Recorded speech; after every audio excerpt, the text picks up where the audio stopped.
Baik, bismillah, assalamualaikum warahmatullahi wabarakatuh. Alhamdulillahirabbil alamin. Wassalatu wassalamu ala asyrafil anbiya'i wal mursalin wa ala alihi wa sahbihi wa man tabi'ahum bi ihsanin ila yaumiddin. Asyhadu an la ilaha illallah wahdahu la syarikalah wa nashhadu anna Muhammadan abduhu wa rasuluh la nabiyya wa la rasula ba'dah. Yaqulullahu tabaraka wa ta'ala ya ayyuhalladzina amanu taqullaha haqqa tuqatih wa la tamutunna illa wa antum muslimun.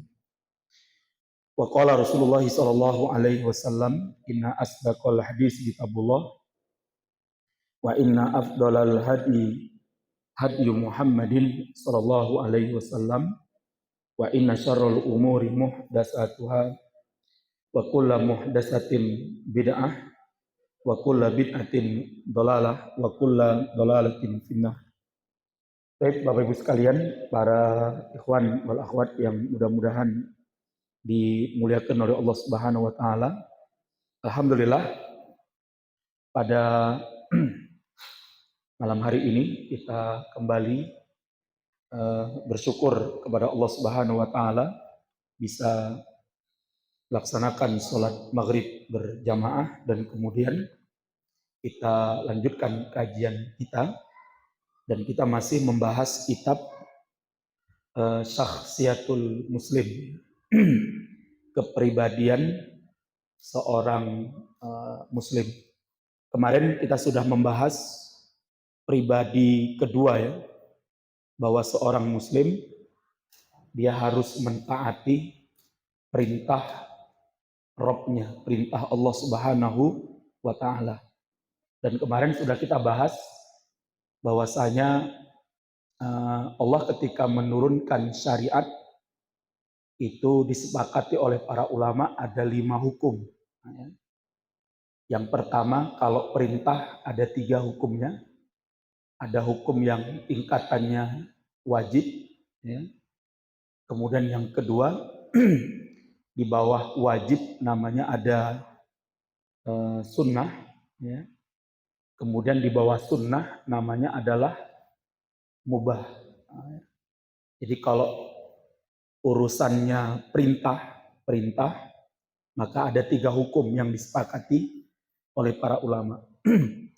Jadi ada perintah Allah yang hukumnya tingkatannya adalah wajib, dan ada perintah Allah yang tingkatannya tidak sampai kepada hukumnya apa? Wajib, tapi hukumnya adalah apa? Sunnah. Kemudian yang ketiga, hukumnya tidak wajib dan hukumnya juga tidak sunnah, tapi hukumnya adalah apa? Perkara yang mubah, perkara yang mubah. Adapun kalau larangan, kalau tingkatannya adalah bentuk syariatnya adalah larangan, maka ada 2 hukum di dalamnya. Ada larangan Allah yang tingkatannya sampai pada tingkat tahrim, tingkatnya adalah haram, dan di bawah haram tingkatannya adalah makruh. 5 hukum inilah yang disepakati oleh para ulama. Tidak ada hukum yang ke-6, atau hukum yang ke-7, atau hukum yang ke-8. Nah, oleh sebab itu Bapak Ibu sekalian, tugas kita sebagai seorang Muslim adalah mempelajari, wajib untuk mempelajari mana perintah-perintah Allah yang tingkatannya wajib, mana yang tingkatannya adalah sunnah, dan mana yang tingkatannya adalah apa? Mubah. Dan mana yang larangan Allah tingkatannya sampai pada derajat haram dan mana yang tingkatannya tidak sampai kepada derajat haram tetapi derajatnya adalah makruh, ya. Dan para ulama sudah membahas dan mengkajinya, ya. Mereka sudah menulis ratusan ribu kitab, ya, untuk mengeluarkan hukum-hukum yang ada di dalam Al-Quran dan hukum-hukum yang ada di dalam hadis Nabi, ya, yang jumlahnya ada ribuan, ya. Walaupun para ulama sepakat, ya, tidak semua ayat di dalam Al-Quran itu mengandung hukum, ya. Tidak semua, ya. Sebagian mayoritas ulama mengatakan hanya 500 ayat saja di dalam Al-Quran yang mengandung ayat-ayat hukum, ya. Adapun hadis Nabi yang jumlahnya sampai ribuan, ya, bahkan sampai puluhan ribu, ya. Bahkan Imam Ahmad menghafal lebih kurang 1 juta hadis Nabi, ya. Imam Ahmad, ya. Imam Abu Zur'ah juga sama, beliau menghafal hadis sekitar 1 juta hadis Nabi, ya. Imam Bukhari menghafal hadis Nabi sekitar 700.000 hadis. Walaupun yang termaktub di dalam Sahih Bukhari hanya sekitar 8.000 hadis saja, ya. Tapi Imam Bukhari dalam atlas hadis Nabi disebutkan beliau menghafal lebih kurang sekitar 700.000 hadis, ya. Walaupun yang termaktub di dalam Sahih Bukhari itu hanya sekitar 8.000 hadis saja. Imam Muslim itu menghafal hadis lebih kurang sekitar 400.000 hadis. Walaupun yang termaktub di dalam Sahih Muslim sekitar 4.000-an atau 5.000-an hadis Nabi. Nah, pertanyaannya, berapa hadis yang kita hafal? Maka para ulama mengatakan apa? Kata Imam An-Nawawi, minimal kita seorang muslim ini, Pak, menghafal hadis 40 hadis Nabi. Ya. Maka nanti silahkan bapak-bapak, ibu-ibu kalau ada acara-acara event-event apa namanya, kayak apa itu, event jualan buku, ya. Misalnya di Guru Assalam tuh biasanya ada book fair, ya. Atau mungkin jenengan bisa ke Cemani, ya. Ke Cemani itu ada toko buku terbesar Muslim, ya, di Solo Raya ini, namanya toko buku Arafah, ya. Itu insya Allah terlengkap kalau untuk di Solo, ya. Jadi kalau nyari buku-buku yang berkaitan dengan keagamaan dan sebagainya, untuk Solo Raya itu yang paling lengkap hari ini ada di toko buku Arafah namanya, ya.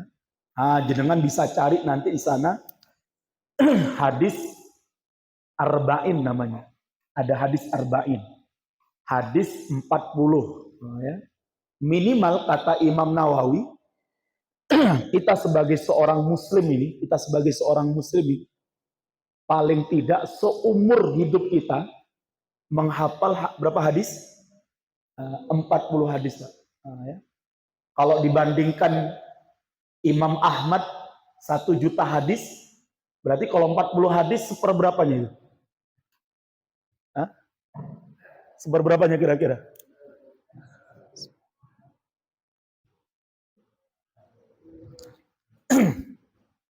Seperberapanya? Imam Ahmad menghafal 1 juta hadis. Nah, kalau kita menghafal 40 hadis, berarti Itu 00,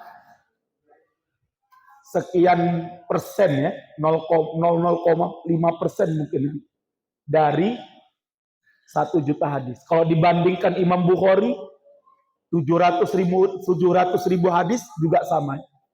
Lah maka pas kalian ini penting ya.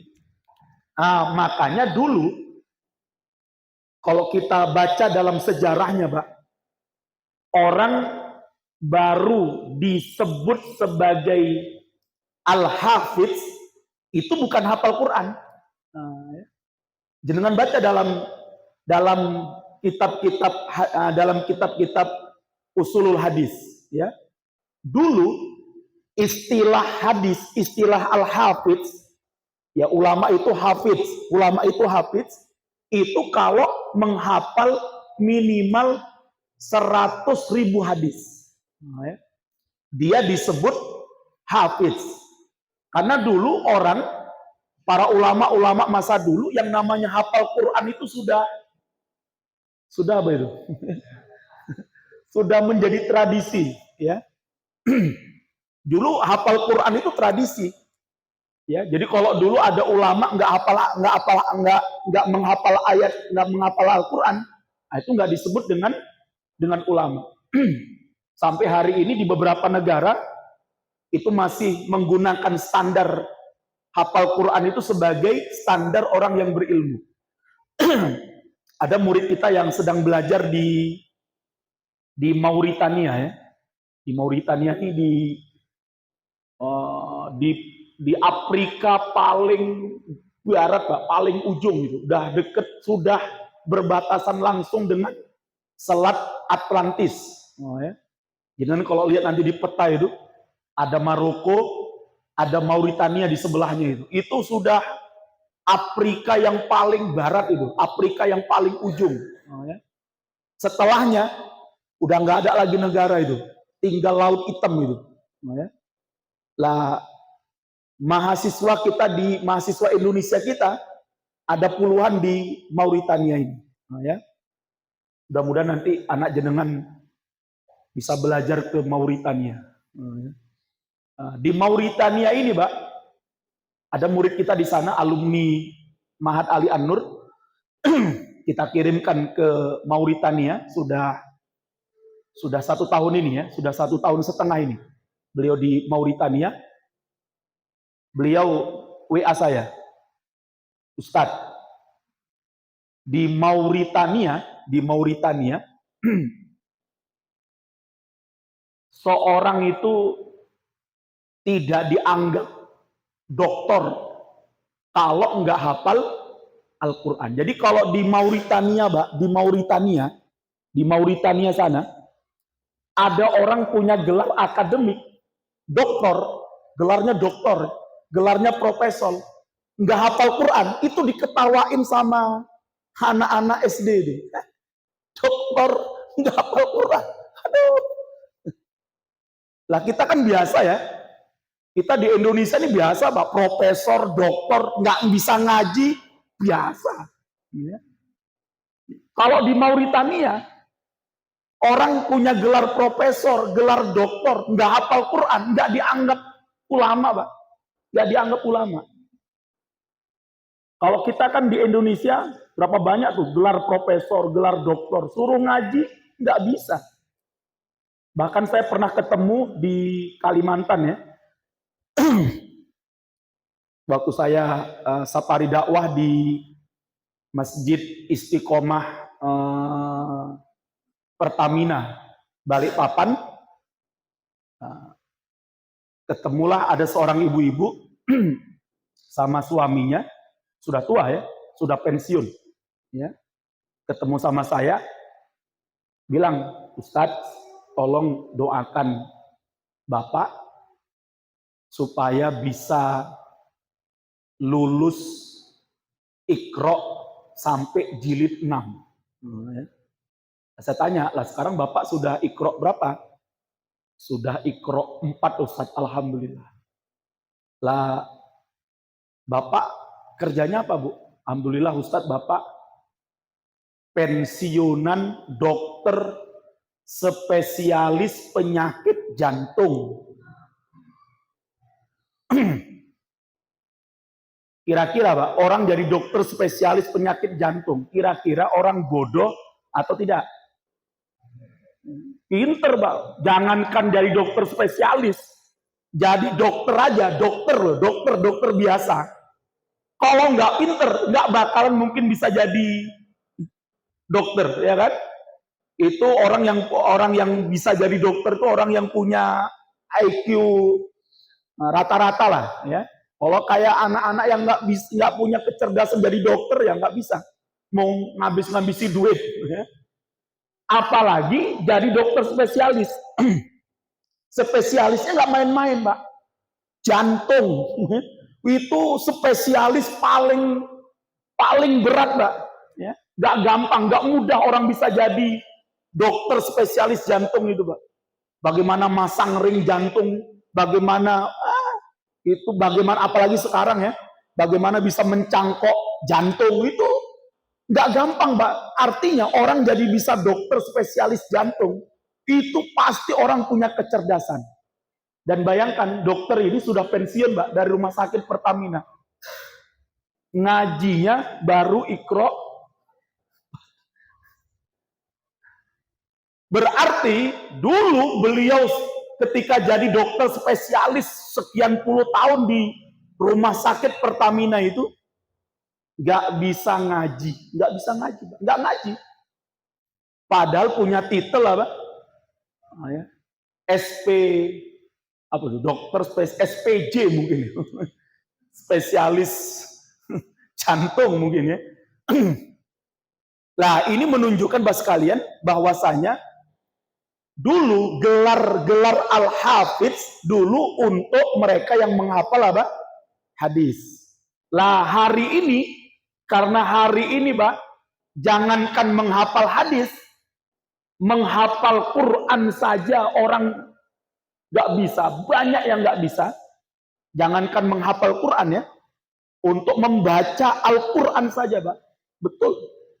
Ini sudah menjadi kewajiban kita. Maka saya berharap nanti di Islamic Center ini sudah ada itu ya, hari semoga sudah ada, saya nggak tahu nanti jadwalnya, sudah wajib itu nanti di Islamic Center ini sepekan sekali atau 2 pekan sekali atau 3 pekan sekali mengundang ustadz atau siapalah untuk mengajarkan apa, jamaah warga perumahan, warga yang ada di Siwal ini, supaya umat Islamnya bebas buta huruf Al-Quran.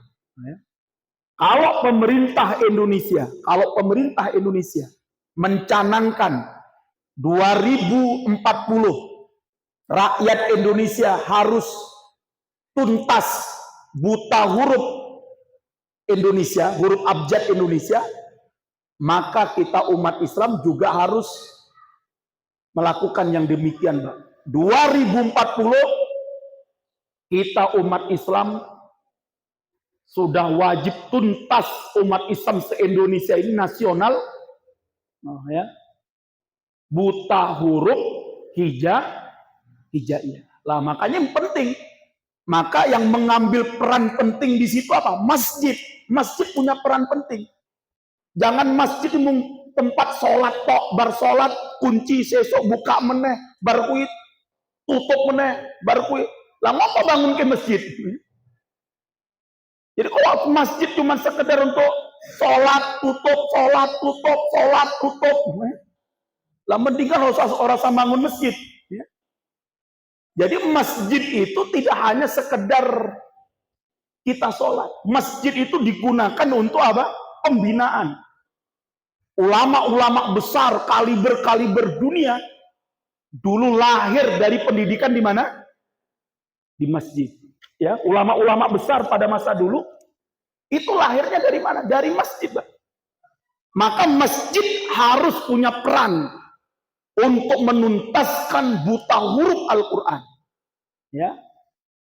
Uang yang diwakafkan, yang diinfakkan, yang disodakohkan oleh jamaah ke masjid bukan hanya sekedar untuk Jumat barokah, Ahad barokah, soto, nopo meneh kare, nopo meneh sate.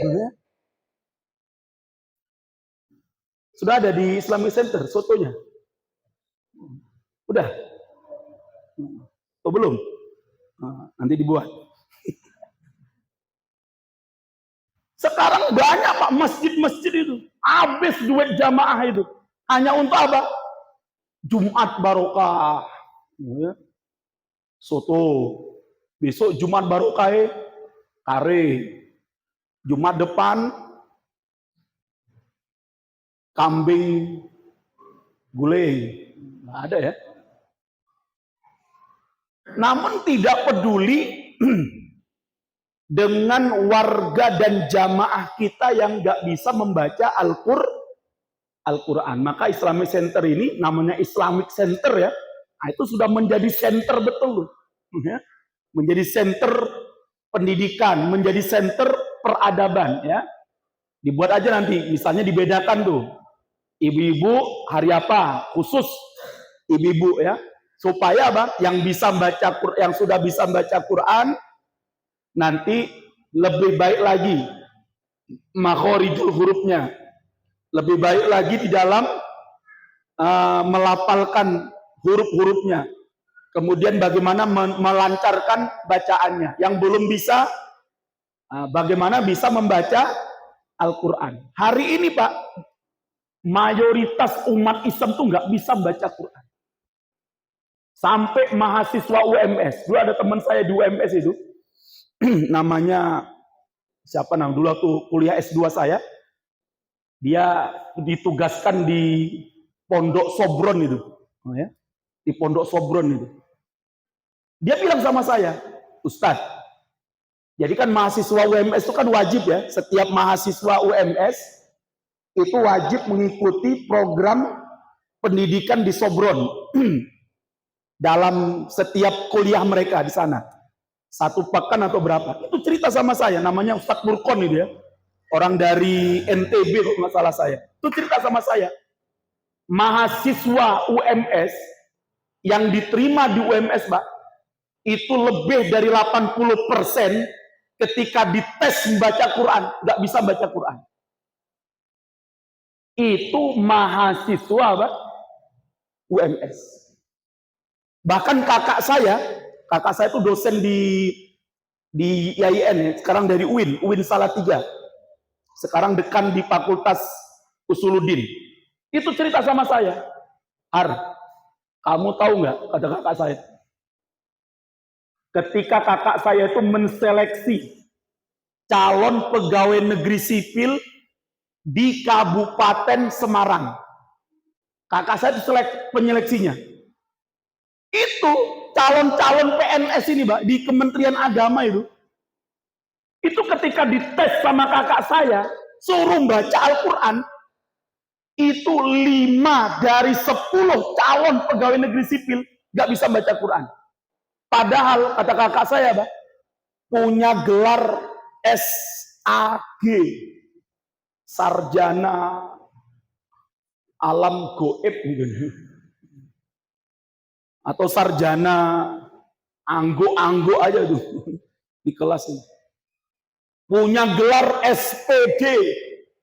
Tapi ketika kakak saya suruh baca, coba kamu baca Quran, nggak bisa. Bahkan lebih parah lagi kata kakak saya, Pak, suruh nulis huruf hijaiyah, nggak bisa. Bayangkan, Pak, itu calon pegawai negeri sipil punya gelar sarjana, sama kakak saya dikasih kertas, coba tulis huruf jim, bingung dia, jim, malah dibuat huruf ain, kata kakak saya. Itu menunjukkan, Pak, hari ini masyarakat kita, umat Islam ini mayoritas masih buta huruf Al-Quran. Nggak bisa ngaji, nggak bisa baca Quran. Bahkan yang bisa baca Quran belum tentu bisa menulis huruf Al-Quran.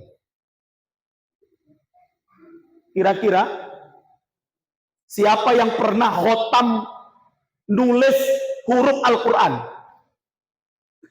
Kalau khotam baca Quran, saya yakin ya, kalau khotam baca Quran, insya Allah kita yang hadir malam ini insya Allah pernah mengkhatamkan Al-Quran, terutama bulan Ramadan ya.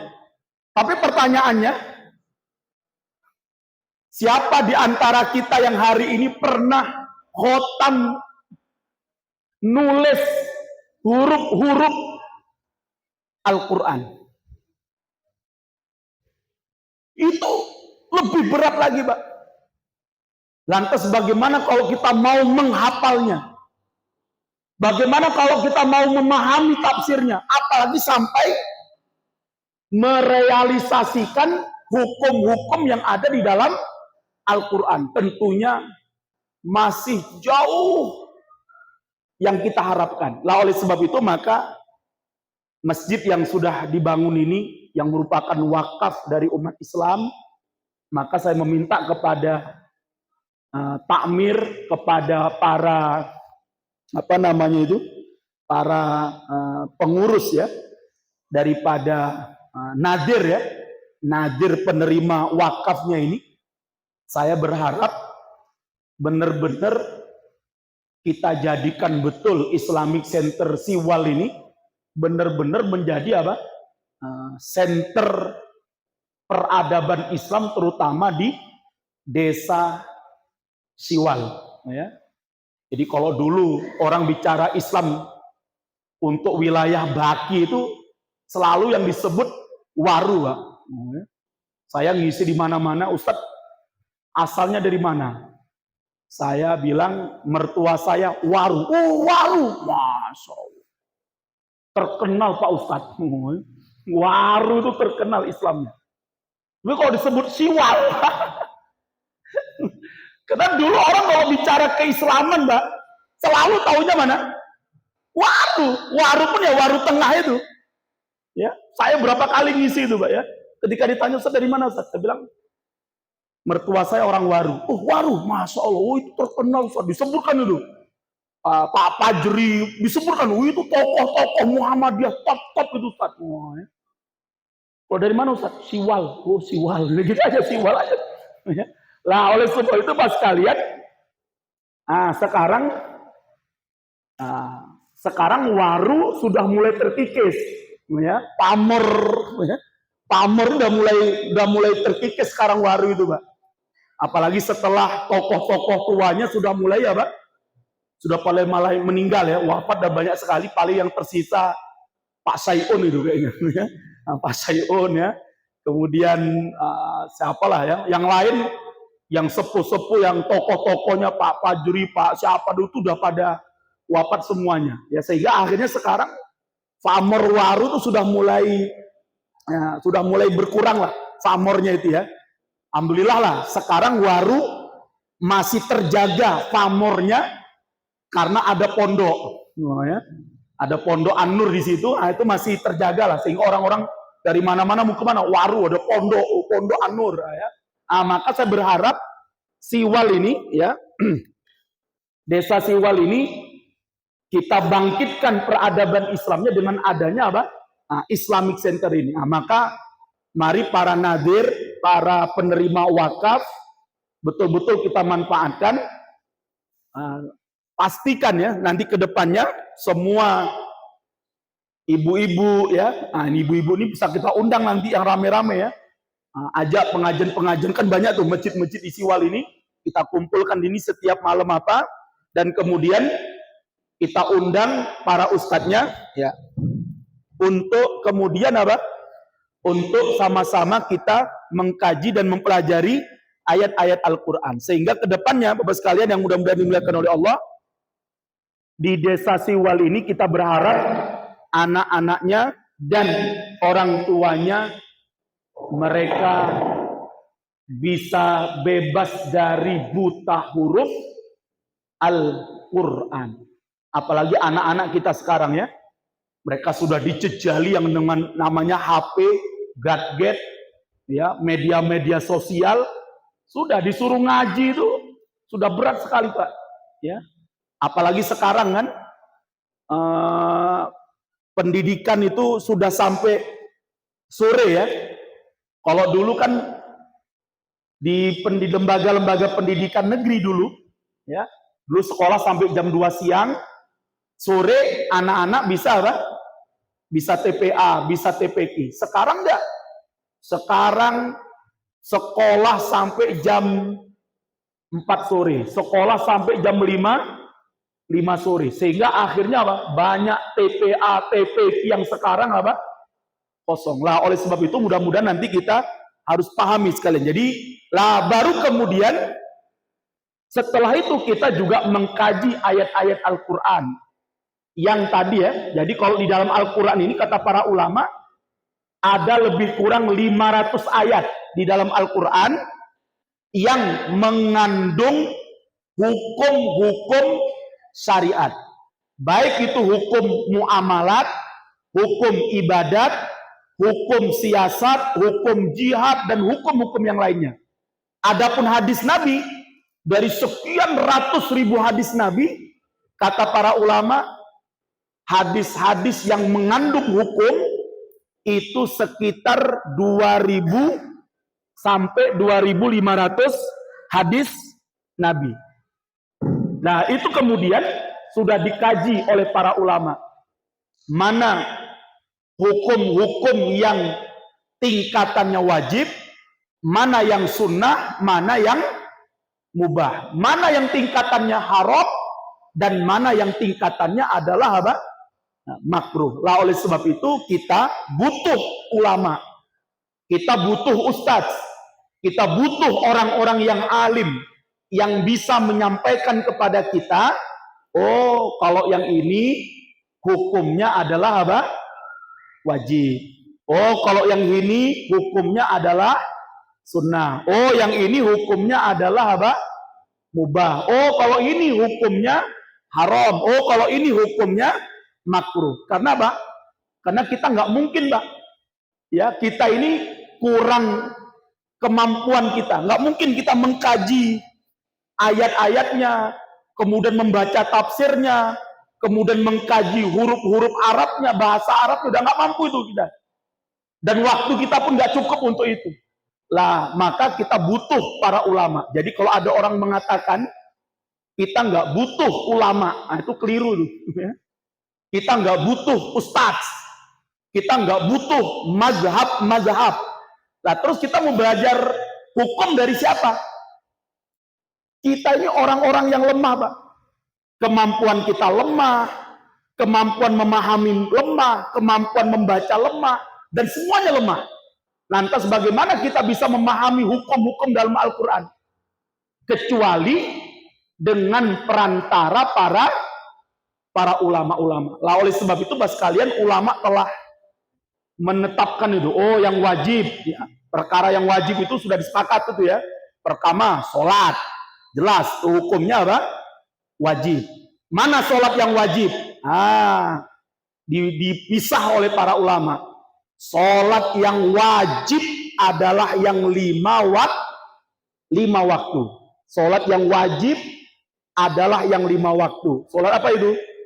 Maghrib, Isya, Subuh, Zuhur, dan Asar. Inilah sholat yang hukumnya wajib.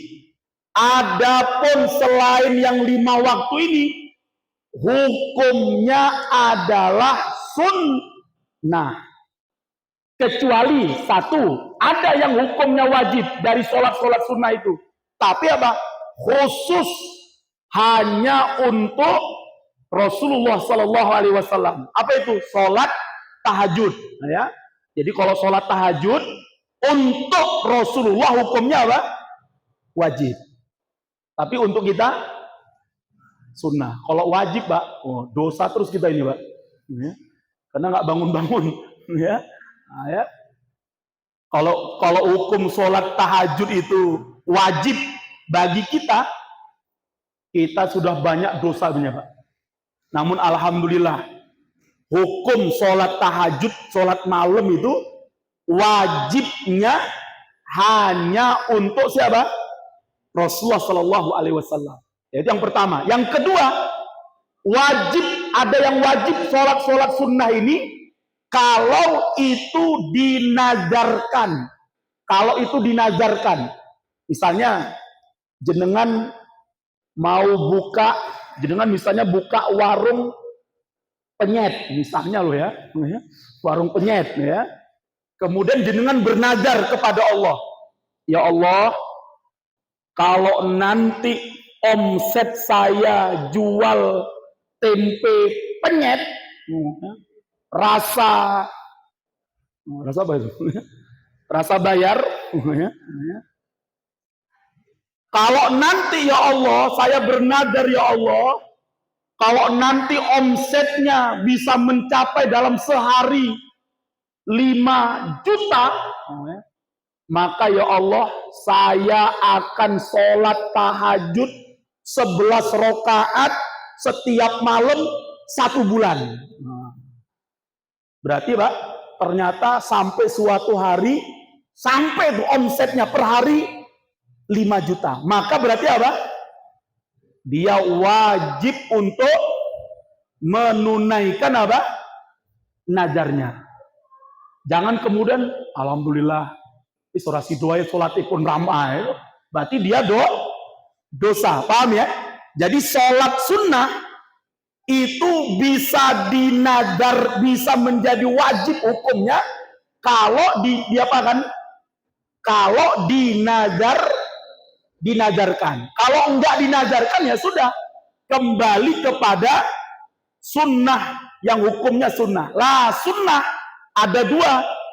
Ada yang sunnahnya muakkadah. Muakkadah itu apa? Sunnah yang sangat ditekankan, sunnah yang sangat dianjurkan. Dan ada sholat sunnah yang hukumnya tidak ghairu muakkadah, tidak ditekankan. Apa sholat sunnah yang sangat ditekankan pelaksanaannya? 1, sholat tahajud, walaupun hanya 2 rakaat. Sebagian ulama mengatakan bukan tahajudnya yang muakkadah, tapi witirnya. Jenengan nggak tahajud nggak apa-apa, Pak. Yang penting apa?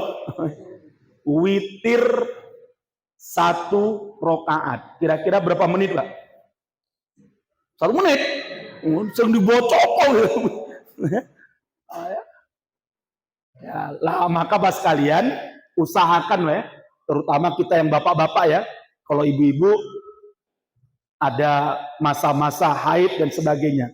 Tapi bagi kita yang bapak-bapak ini, Pak, kita usahakan minta sama Allah, ya Allah, mudahkan saya setiap malam bisa sholat malam walaupun dengan apa? 1 rakaat sholat witir.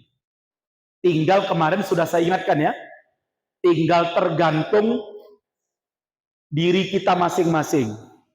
Kalau kita termasuk orang yang sulit bangun tidur di tengah malam, apalagi di akhir malam, maka laksanakanlah sholat witirnya kapan?